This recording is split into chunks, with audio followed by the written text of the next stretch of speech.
Está no ar o Indica, o podcast do Grupo Jogo. Jogando com a arte. A gente indica e você indica pra gente.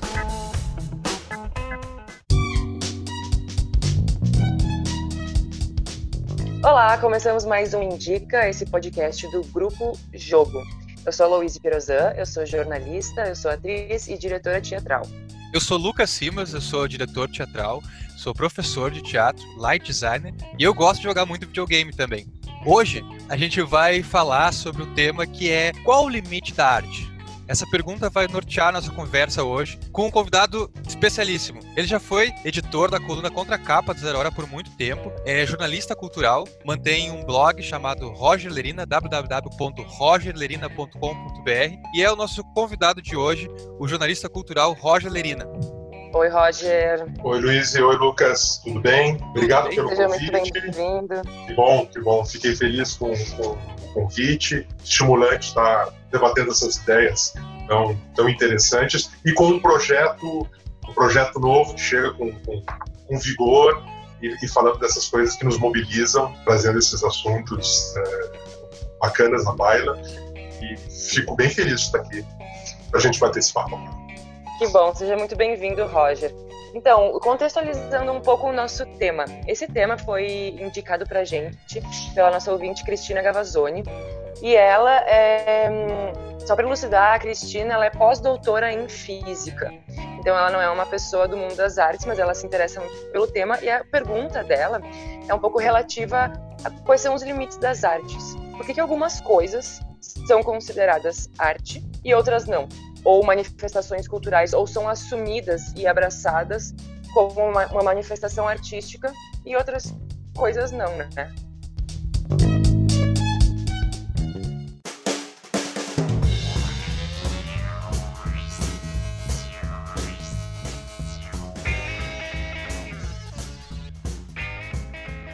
Pois é, eu gostaria de partir, assim, de uma provocação, na verdade de uma leitura que eu tive esses dias, estava lendo Tolstói esses dias. E aí, quando caiu esse tema, me lembrou uma parte que ele fala que a arte, ela é uma comunhão. E aí eu fico pensando que tipo de comunhão é essa, quando a gente está falando sobre os limites das artes, né? Uma reflexão que me veio foi a questão que se tem muito nas artes, assim, que é uma ideia de arte central e uma arte periférica, ou seja, uma arte que se faz em grandes centros, por exemplo, o centro de Porto Alegre ou São Paulo, e a arte que é feita nas periferias desses grandes centros, assim. É curioso essa colocação da Cristina, que é, não por acaso, pós-doutora em física, porque não a conheço pessoalmente, mas achei que tem muito a ver, talvez, com a trajetória intelectual e profissional dela, esse tipo de preocupação, porque, afinal, nas ciências exatas, né, como é o caso, né, da física, ciências que utilizam pressupostos a partir de experimentação, validação e uma série de etapas para que algo seja considerado como válido ou não válido, ou algo possa ser definido um conceito. Ele é aceitável, ele é comprovável, portanto ele é científico, ou não, ele é descartável porque ele não preenche essas etapas todas. Isso é uma preocupação que não é a mesma no campo das ciências humanas e muito menos no campo da criação da arte, né? Então são universos diferentes, mas ao mesmo tempo a gente pode, sim, sem dúvida, traçar paralelos. Eu estava pensando nisso enquanto vocês faziam essa apresentação, de que, de alguma maneira, sim, a arte, para ser compreendida como arte, ser aceita socialmente como um produto artístico, o artista também, dentro da sua posição, ele passa por etapas de validação. Elas podem ser, e certamente são arbitrárias, são subjetivas, são de outra ordem, totalmente diferente das ciências exatas, outros campos do conhecimento, mas sem dúvida é uma hierarquia de validações.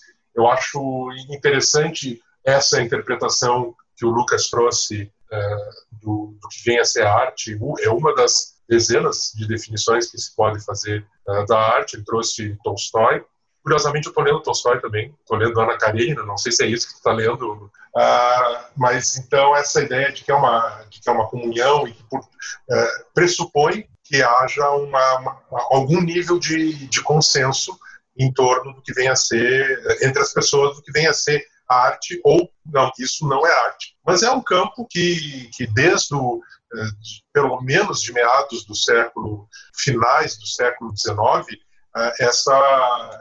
esse campo de questionamento do ponto de vista da estética, né, da filosofia da arte, da estética, da crítica de arte, vem se cada vez mais se dilatando e ficando mais indistinto o limite entre o que vem a ser e o que não vem a ser arte, e as vanguardas históricas do começo do século XX, por exemplo, fizeram o rompimento total ao dizer que a arte é tudo que eu, um artista, né, que se autodeclara artista também, ele não precisa necessariamente ter o aval de qualquer instância para ser artista, ele pode dizer eu sou artista, e arte é tudo aquilo que eu digo que é arte, isso no limite, né, no paroxismo desse conceito de independência da arte, de um certo sistema de aceitação cultural, social e econômica. Mas a gente sabe que esse conceito ele até pode existir, ser defendido, mas ele, no mínimo, coexiste com outras formas de reconhecimento e de legitimidade, né, do que vem a ser arte. E aí a gente, de novo, vai ao encontro desse exemplo que o Lucas falou, do que essas esferas de circuitos de arte, que tem um circuito mais central, mais metropolitano, digamos assim, e tem as periferias, tem os circuitos, os lugares, as regiões e os artistas que não fazem parte desses anéis mais concêntricos onde se encontram os principais produtos culturais mais populares, os que têm mais representatividade do ponto de vista econômico, de reconhecimento social. E a questão que a gente coloca é esses circuitos ditos periféricos, eles são menos artísticos, menos relevantes, menos potentes do que os canônicos, do que aqueles que são consagrados, reconhecidos mundialmente ou de uma forma muito mais ampla do que esses que não fazem parte desse mainstream? Eu acho que não. E aí a gente acaba entrando numa questão que muitos podem ver como paralisante ou de colocar essa dúvida do que é arte, do que não é arte, jogando num vale-tudo indistinto e meio caótico. Muitos podem ver como isso, muitos veem, na verdade, e é fonte de muito preconceito e de muita subestimação e rechaço mesmo para com o universo artístico, essa falta de paradigmas universais, estáticos, sedimentados e que sejam universalmente aceitos. Não, o campo da arte é movediço, eu falo da arte em geral, qualquer manifestação artística. Ele é fluido, ele é contraditório, ele não é uma ciência exata. Ele não admite marcos que sejam muito cristalizados. Então, ele eventualmente se molda circunstancialmente, por algum motivo, a uma determinada conformação que vai atender a um zeitgeist, a um ar do tempo, a uma determinada cultura, uma circunstância histórica, econômica, política, etc. Mas ele transborda, ele vaza muito rapidamente desse molde. A tendência dele é ser, enquanto conceito, a arte enquanto conceito, a meu ver, é algo muito mais amorfo e não delimitável. Então, a resposta do que é arte, para mim, é uma questão aberta desde sempre. E daí me lembrou também essas questões de periferia e periférica, né, das artes periféricas e dessas quebras de paradigma, e que eu acho que vai para um lugar também de preconceito sobre as artes periféricas, justamente a história do próprio samba e do próprio carnaval no Brasil, né? Pensar que o carnaval era proibido, que as rodas de samba não eram permitidas e que as pessoas tinham que ir para dentro das casas fazer roda de samba, né? O samba surgiu na casa da tia Ciata, se eu não me engano. Então era uma mulher que acolhia, né, as pessoas, a comunidade negra, para falar a verdade, para fazer a sua música e tudo mais. E o carnaval, que era conhecido como as zumbigadas, né?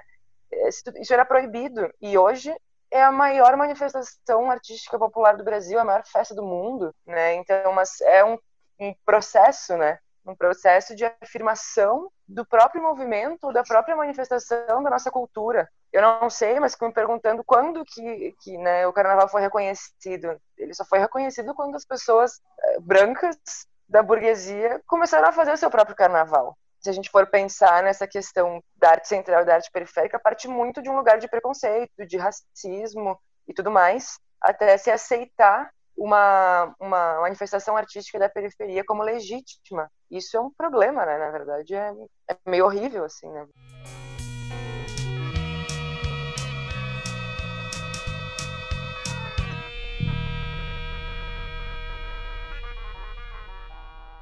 Pensando nesse bloco, e como a gente está sempre indicando coisas, viu, Lerina? Já indicaste Ana Karenina, do Tolstói, aqui. Pois é. E eu gostaria de indicar também uma série da Netflix, que eu terminei de assistir agora a segunda temporada, que é bem interessante dentro desse contexto, que é uma série brasileira, Coisa Mais Linda, que é distribuída pela Netflix. Ah, sim. Mas uma coisa que também me tocou muito nessa reflexão que vocês estavam falando, sobre ponto de vista na incorporação, tipo, acolhimento de uma determinada grupo da sociedade ou de um determinado tempo, porque aí me vem um pouco também essa discussão que tem muito nas artes, principalmente nas cênicas, dança, teatro e nas visuais, na música, em shows alguns também, que é a questão do corpo nu, que ao longo do tempo, ao longo das épocas, nas artes, ele já foi tratado de várias maneiras, várias formas, né? Acredito eu que a partir da Revolução Industrial e da Era Moderna, assim, essa ressignificação do corpo sexualizado e mais hipersexualizado às vezes, e também moral, assim, uma moral forte em cima de obras que utilizam o corpo nu, né? Seja na escultura, na pintura, na performance. E aí eu deixei aberto o que vocês pensam sobre essa... Como é que vocês veem, quando a gente está falando de qual é o limite da arte, a questão do trabalho do nu nas artes, do corpo nu? Hoje a gente está lidando de uma forma um pouco conservadora, né, com esse tipo de trabalho, com o nu, porque eu acho que também a crítica ela acompanha o momento social político que a gente está vivendo, né, a crítica em relação à arte. Não, sem dúvida, o momento de conservadorismo que a gente vive sobre todos os aspectos, também nos costumes, e não apenas no Brasil, muitos países do mundo estão vivendo também um conservadorismo não apenas econômico e político, mas também um conservadorismo do ponto de vista dos costumes, da moral, com um viés religioso, muitas vezes, né, repressor. O corpo assume cada vez mais uma potência de fala, de discurso, cada vez mais incontornável e eloquente. Eu acho que o corpo humano sempre foi um tema das artes, mas ele, mais que nunca, ele é um corpo político, agora, de uma maneira absolutamente contundente. E eu não me canso, gente, de me surpreender como as pessoas se escandalizam com o nu, né? E como se escandalizam de uma forma efetivamente, de ficarem vexadas e acharem que é algo pior do que uma representação da violência ou uma representação de injustiça social, de injustiça econômica, uma representação que tenha crianças vivendo em situação de rua, né, negros sendo discriminados e atingidos violentamente pelas forças repressoras oficiais do Estado, por exemplo, perdendo vida, sofrendo violências. Isso não choca tanto quanto um nu. Um nu masculino, então, é a suprema a suprema blasfêmia, um tabu. E realmente, apesar de eu entender, né, as circunstâncias, os porquês, entender o que está ligado a isso, o que significa, ainda me provoca um desconcerto, por conta de como as pessoas não conseguem ver com um mínimo de naturalidade algo que é da natureza, né? Todo mundo é nu. Então... E essas pessoas nunca viram um corpo na vida. Assim, é inacreditável, não vem corpo, as pessoas não tomam banho, não se despem nunca. Nunca se olharam no espelho, sei lá. E isso, bom, mas voltando ao campo da arte, isso acaba dotando o corpo de mais potência discursiva ainda, né? Eu ouço às vezes as pessoas que não são muito familiarizadas com arte e que dizem, poxa, mas performance, teatro, sempre tem alguém pelado, por que tem que ter alguém pelado? Gente, por que não ter uma pessoa nua e que você está vendo, não é uma imagem bidimensional, também tem sua importância, tem sua potência e tem seu discurso, não há dúvida. Mas estar presente num espaço em que tem uma ação artística, cênica, dramática, e essa pessoa se desnuda em algum momento, isso tem uma potência, uma pregnância incrível, uma loquacidade incrível, sem precisar falar nada. Então, é por isso que as pessoas tiram a roupa, porque a gente nasce, a gente é assim, a gente não tem roupa, né? A roupa é algo artificial, não é natural, é uma construção cultural, e quando a gente se vê ou olha um corpo humano nu, são uma série de referências e sinais e ideias, arquétipos que estão sendo evocados ali apenas com aquela presença daquele corpo nu.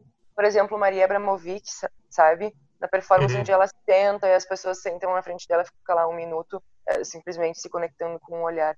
Por que isso é visto como arte e outras tantas coisas? E a performance desse rapaz, Labette, é tão criticada como não sendo, ou dizer, né? E eu acho que tem que partir do pressuposto de quem é que critica, quem é que olha, né?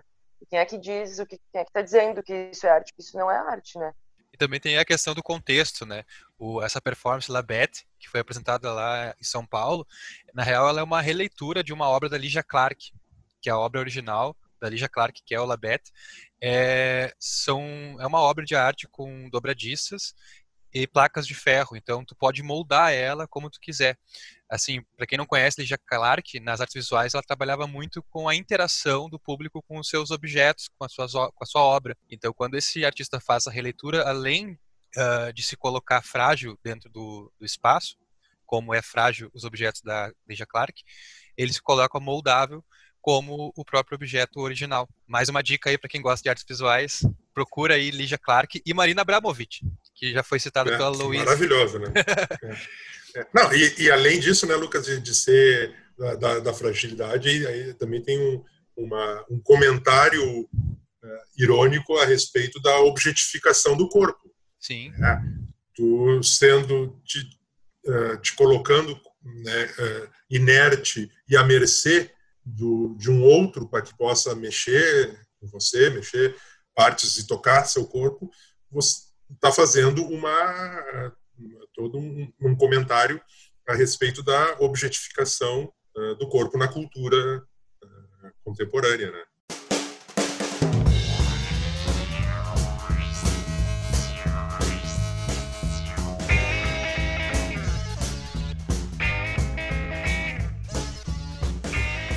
E aí, puxando essa questão que tu colocaste, Lina, sobre obras que trabalham com violência, obras que talvez choquem as pessoas, a Luísa também citou a Marina Abramovic, que ela trabalha muito com a questão do limite do choque, ou seja, ela coloca o corpo dela em limite, em choque, com o gelo, com o fogo, com questões elementares ou não, com perigo, mas ela também leva a sensação, o público, a um estado de enfrentamento, né? Isso também me lembra, indo para o cinema, desse último filme do Gaspar Noé, Clima, que é incrivelmente violento e tu assiste o tempo. Eu não consegui assistir até o fim também, sabe? Tem muito no cinema, né, diretores que se propõem a isso, assim. O Gaspar Noé é um deles. Tem o clássico, o Funny Games, né, que é a violência gratuita, assim, que é uma discussão, inclusive, sobre essa questão da violência, do choque, que muitas vezes na arte, dentro dessa crítica do filme, ela é banal, assim. a nossa crítica está a partir do nosso gosto e do lugar de onde a gente vem, do nosso contexto. E às vezes, para tu analisar uma obra, tu tem que contextualizar ela. Tem que pensar quem é que está fazendo, de onde vem, é o que se propõe. E não simplesmente pensar assim, essa linguagem é intragável para mim, ou essa imagem é inaceitável para mim. Pensar que a tua individualidade é uma coisa e o que o artista se propõe pode ser outra, né? Para tu entender algo, tem como ela te atravessa, ela te causa estranhamento ou não, e às vezes isso pode ser justamente a proposta daquela obra. Ainda há uma parte da sociedade de que a arte tem que ser algo belo, agradável, reconfortante, que a arte é, em certo sentido, algo apaziguador, mesmo escapista, para entreter, o que não é mesmo, né? Não é. Boa parte, talvez a melhor parte da arte é a arte que te tira do teu centro, que te confronta, que coloca em xeque os teus paradigmas, teus gostos, as tuas ideias, os teus conceitos morais. E muitos artistas, durante quase toda a história da arte, a gente pode dizer, alguns artistas gostam de forçar esse limite e mostrar que a arte não é esse entretenimento burguês, né, feito para consolar e apaziguar os ânimos. Ao contrário, a arte pode ser, até, talvez deva ser, eu não gosto de dizer que as coisas na arte, principalmente, deva ser desse jeito ou do outro, porque, afinal, como falei no começo, não é uma ciência e é aberta a interpretações e a expressões diferentes, às vezes até conflitantes. Mas eu acho que a arte, talvez mais relevante, é justamente essa arte que te sacode, a arte que te deixa intranquilo. Inclusive, alguns satiristas falam que a arte ela é para degradar, não é para construir, ela é para degradar, né? Indo num extremo, etc. E tem muito artista, a Marina Abramović teve, como muitos, agora ela já não faz mais tanto esse tipo de performance, mas durante meados dos anos 60 até os 80, especialmente, mas até hoje muitos artistas trabalham com isso, né?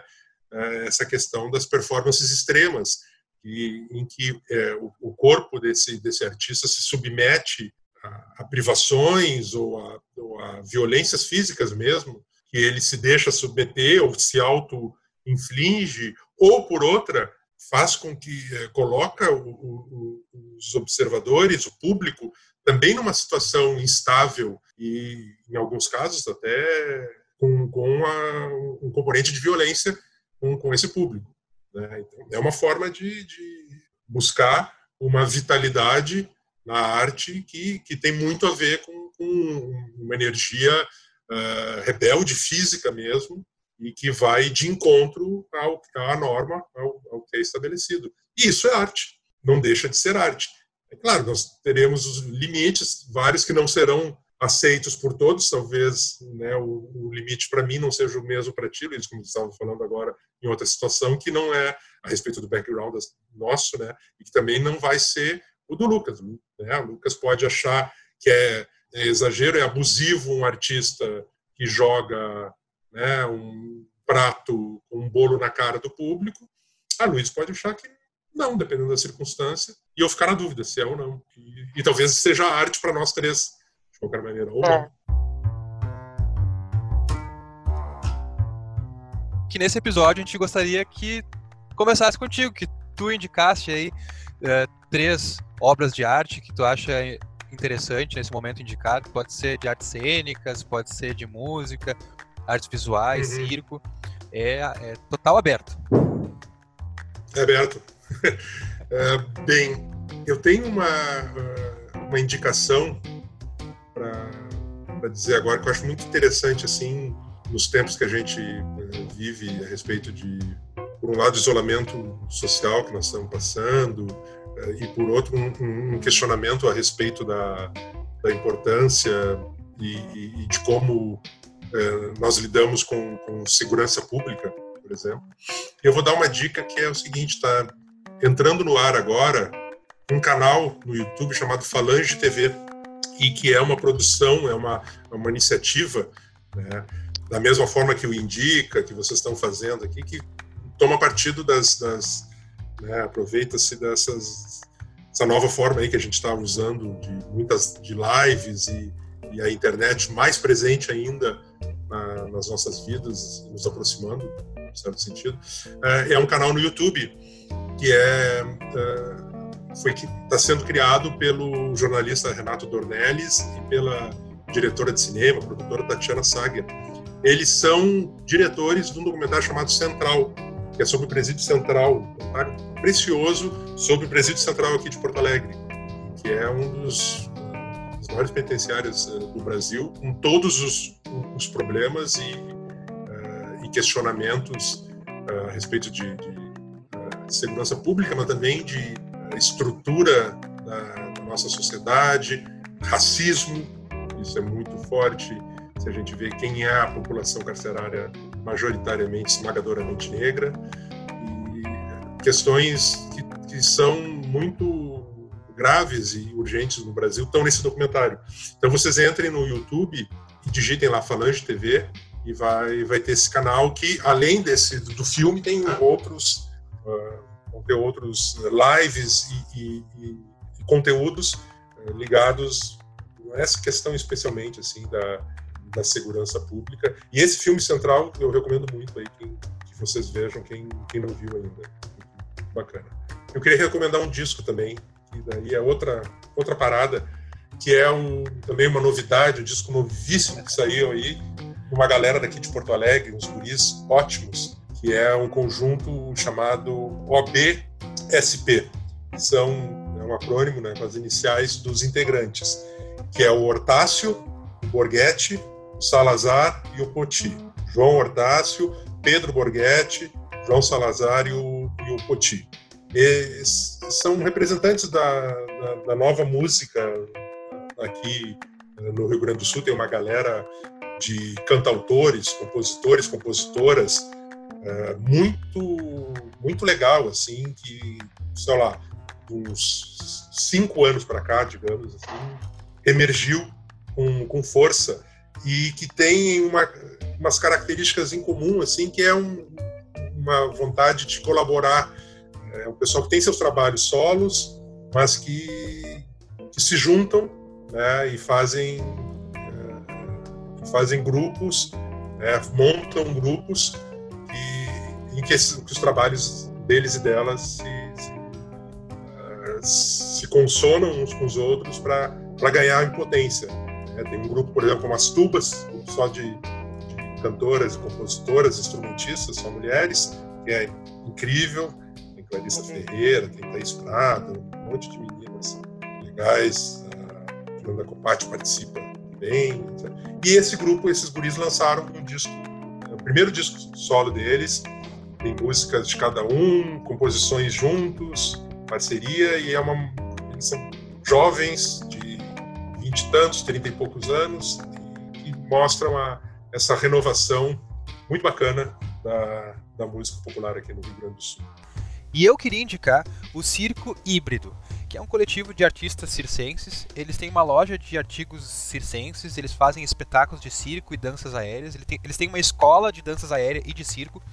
No Instagram deles, que é Circo Híbrido, tem algumas aulas, alguns depoimentos, algumas falas bem interessantes de acompanhar. Siga eles lá no Instagram. E nesse final de semana que passou agora, eles fizeram uma mostra de circense chamada Janelas. Para quem assistiu ou para quem quer apoiar esse coletivo de artistas bem bacana, é só acessar lá o www.circohíbrido.com.br/chapéu virtual. Eu vou indicar o trabalho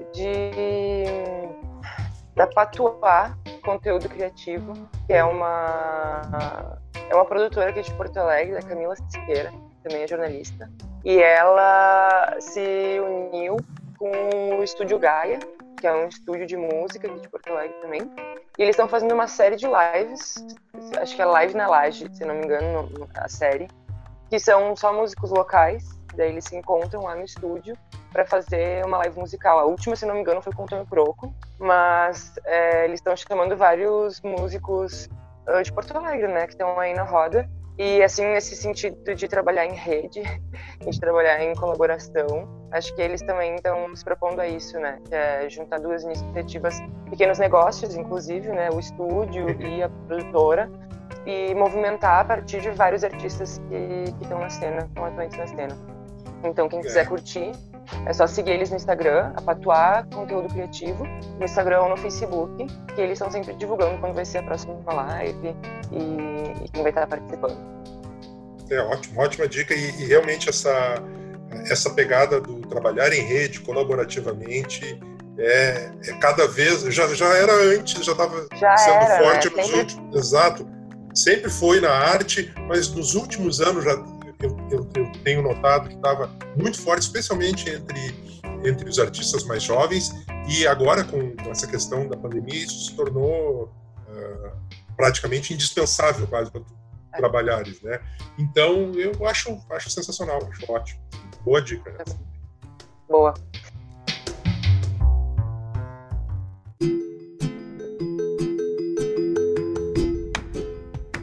Então tá, inclusive os nossos ouvintes, se quiserem mandar dicas pra gente, não se esqueçam, é só entrar no Instagram do Grupo Jogo, @Grupo Jogo, deixar um inbox ali, mandar uma mensagem com as dicas de vocês, com as perguntas, questionamentos, e a gente sempre transforma em pauta desse podcast. E além de nos seguir no Instagram, aproveitem e confiram as nossas outras redes sociais, o YouTube do Grupo Jogo, o Facebook, o nosso site, e fiquem ligados, que a gente sempre traz dicas e temas do universo das artes e da cultura aqui no nosso podcast. Isso aí, galera. Então, para finalizar também, indico que vocês acessem lá o site www.rogerlerina.com.br. Isso. Muito importante, que acessem também o Instagram, @rogerlerina.